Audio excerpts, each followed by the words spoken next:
Hi there, my name's Raven, and welcome back to my YouTube channel.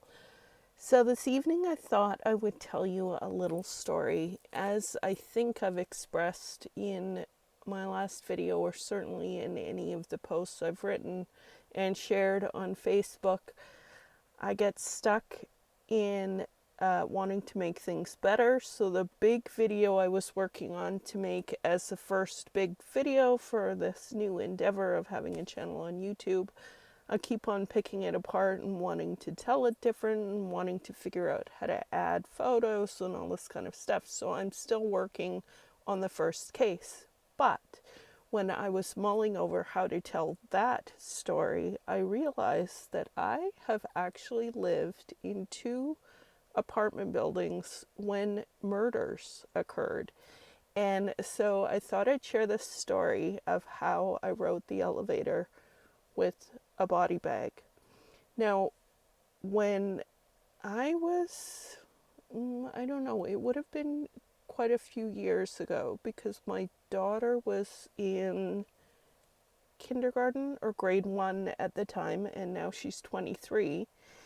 We lived in a smallish town, and I had just left a horrible relationship, and my father urged me to move into a building that had a security system because he was apprehensive about my ex coming by.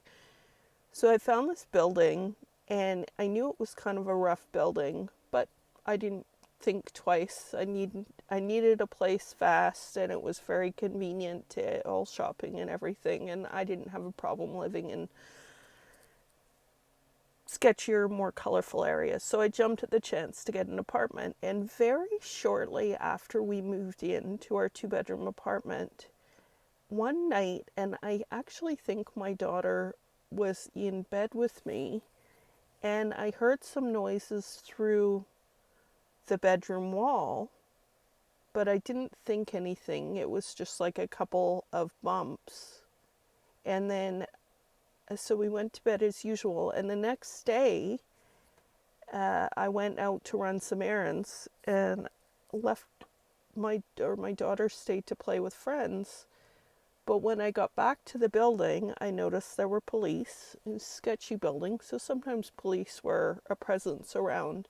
But when I pressed the button for the elevator, out came and it was just it was a building with just 3 floors. So waiting for the elevator wasn't a long time, and elevator rides weren't long elevator rides or anything.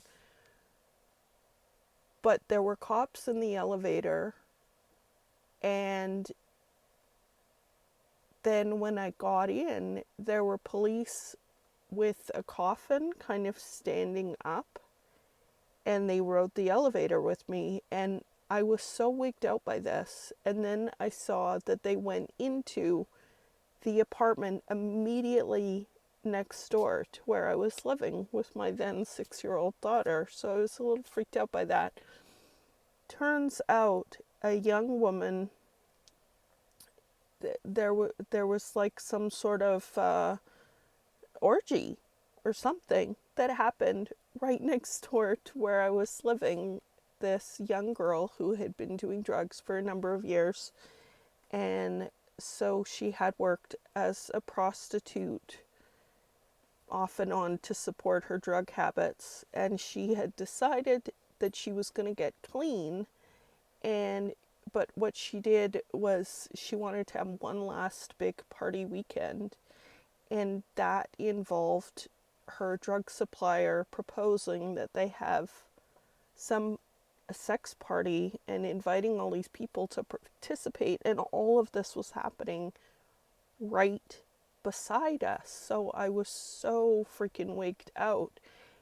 And this poor thing, she was only 17, and she died, and I think the cause of death was undetermined because there were so many different factors at play with her case that they actually had to take her from off of Vancouver Island and take her body into the city of Vancouver, because that was the only place there was a pathologist to determine what caused her death. And I don't know that they could determine exactly what it was, but in my opinion, it most likely was a murder because of the situation involved.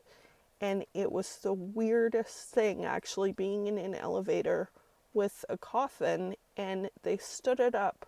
They like they had it on a dolly and they propped it up against the wall, and I was like, how is the body not falling down inside the coffin? Turns out they have some sort of memory foam or something that they use. So they push the body into this kind of foam, and then the body stays still no matter what they have to do with the coffin. So that was totally weird. And it was really freaking freaky that that was occurring immediately next to us. Anyway, so that's the time I rode in an elevator with a coffin, and I learned that they don't have to be kept horizontal. They can put them any position they need because of what they stuffed them with. But anyway, it was a very strange experience. And I'll be making another storytime video, but another time there was a questionable death in a building I lived in. Thanks so much and have a great night.